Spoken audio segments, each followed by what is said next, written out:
Hello po sa ating lahat. Magandang balita ito. Ayon sa balita, ang Philippine government at ang NDF o National Democratic Front na may control sa national sa New People's Army ay nagkakaroon na ng kasunduan para matigil na itong insurgency problem sa Pilipinas once and for all. So matagal na rin yan, as far as I can remember, 40 years ago. Then naging at their height during martial law period. Okay.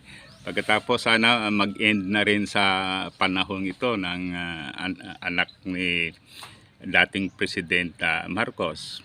Mag-end na ito sa kanyang pamamahala, no? Si Bongbong Marcos. Okay. This for me, ito ay napakagandang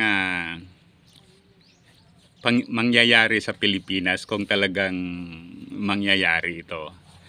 Kasi ang isa sa mga cause o ang isa sa mga causes kung bakit hindi tayo makakonsentrate sa economic development ay dahil sa mga insurgency problems o dahil dito. Kasi sa mga balita, siyempre to survive itong mga NPA ay nagre-require ng mga revolutionary tax sa mga area na kanilang kontrolado. Then talagang hindi maganda ito kasi imagine double taxation. Nagtatax yan sa government, at the same time nagtatax sa mga NPA. Although sa pag-alam ko talagang ay isolated cases na ito. Dito sa amin, ito ay isang remote areas. In fact, island barangays kasi 7 yung barangays dati. So wala naman problem with regard sa insurgency. Alright. Pagkatapos yung isang senaryo ay imagine ayon sa nababasa natin, marami yung mga big companies na nalulugi dahil sa activities ng mga NPA. Like for example, kung hindi magbibigay ng revolutionary tax itong mga big companies, then sinisira yung kanilang mga heavy equipment. So very discouraging ito sa mga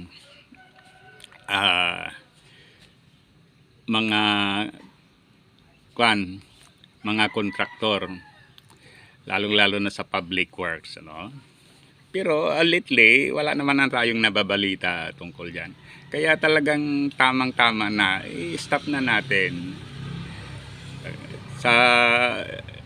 Sa government naman, ang masasabi natin ay dapat tutukan talaga yung mga valid na issue.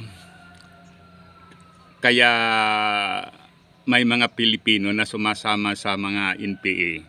So like for example, yung social issues, yung economic issues, political issues, at iba pa, no?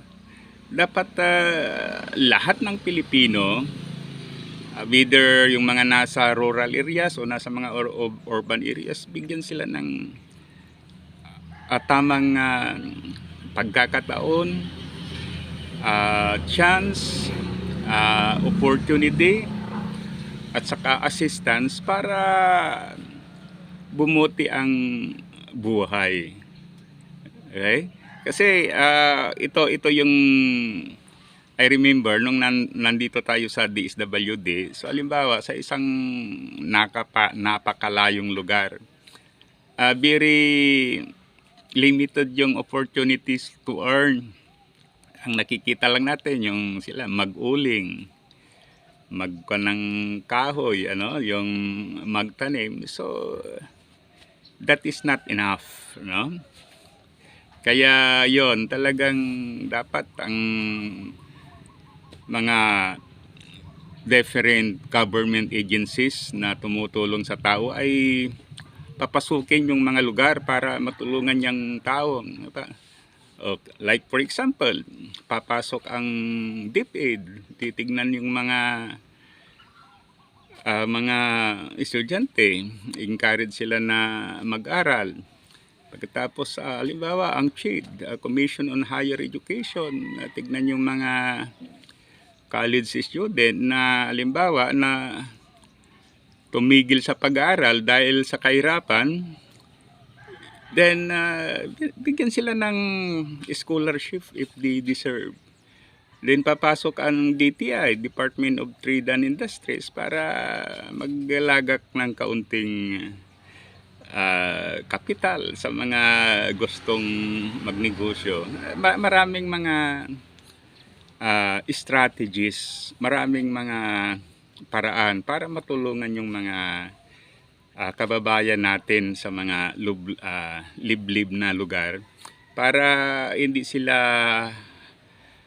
maging recruit ng mga NPA. Okay? At saka tignan din yung kasi marami din ang nakikinabang dahil sa pagkakaroon ng insurgency problem dito sa Pilipinas. Tignan din dyan.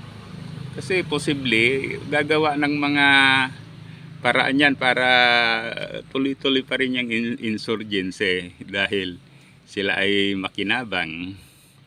Okay.